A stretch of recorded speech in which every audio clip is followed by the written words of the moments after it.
Reading Judges chapter 6 through 9 is like looking at a diamond. God, Gideon, Abimelech, Jotham, Gal, the Midianites, the Shechemites, and an unnamed woman show us the many facets of power. We start out by reading about the power of Midian that was so oppressive to the Israelites. They used their power to invade, to ruin the crops, to kill all the animals, and to impoverish the Israelites. Thus the Israelites cry out to the Lord. The Lord sends a prophet to the Israelites and reminds them about the power of God that God used to deliver them from slavery, rescue them from the hand of their oppressors, drive out their oppressors, and give Israel their land. Right away, we see two very different ways to use power. Next facet, Gideon believes himself to be powerless. Despite having servants, his own home, an influential dad who is listened to by his community, a job, threshing wheat, and sufficient food sources that he was able to sacrifice a bull, unleavened cakes, and broth to the angel of the Lord. He is among an oppressed people, and he sees himself as a powerless victim. But he is told by the angel of the Lord that he is actually a mighty warrior. And as God is commissioning Gideon, he tells him, "Go in the strength you have and save Israel out of Midian's hand.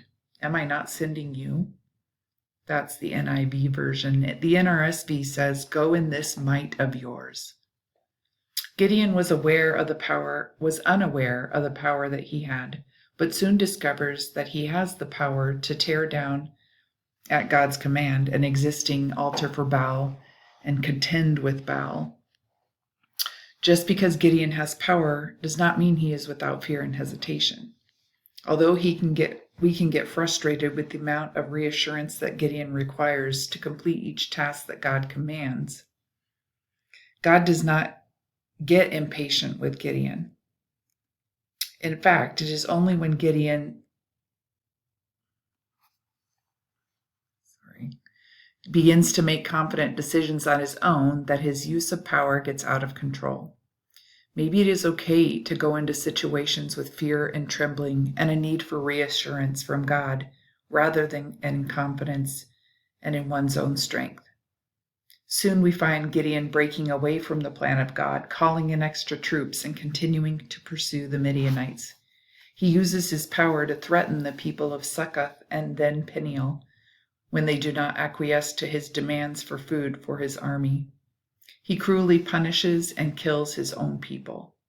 Once Gideon has gained the victory, he uses his power to gain wealth and prestige, to live comfortably, have lots of wives and sons, and live to a ripe old age.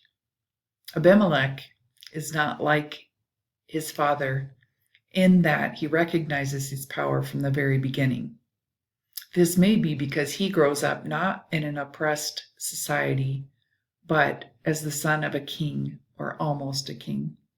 He grows up in the wealth and prosperity of the 40 years of peace that is attributed to his father's valor. In Abimelech's story, we immediately find him using his power to conspire to kill his 70 brothers in hopes of ruling as king. He uses his power to gain wealth, hire followers, murder his brothers, kill armed and unarmed dissenters, even though they were among his own people. Abimelech is noted as killing more and more. He becomes bloodthirsty. After killing 1,000 men and women of Shechem, he goes after Thebez next.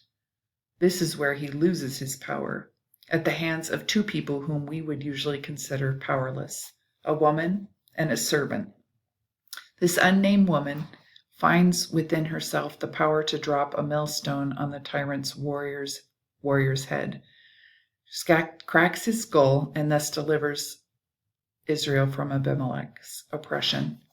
Still, she remains unnamed, and her powerful act is attributed to God as an act of retribution to Abimelech for the murder of his brothers.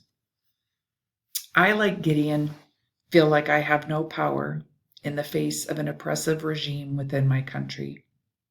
Yet I am an educated white woman with many friends and resources and a powerful God. I, like Gideon, have to be convinced over and over again that I have the power to make a difference. However, I do not want to be like Gideon, using and abusing power, nor to gain wealth and comfort for myself. I would rather be like the unnamed woman whose act of power delivers her people from oppression and points back to our powerful God.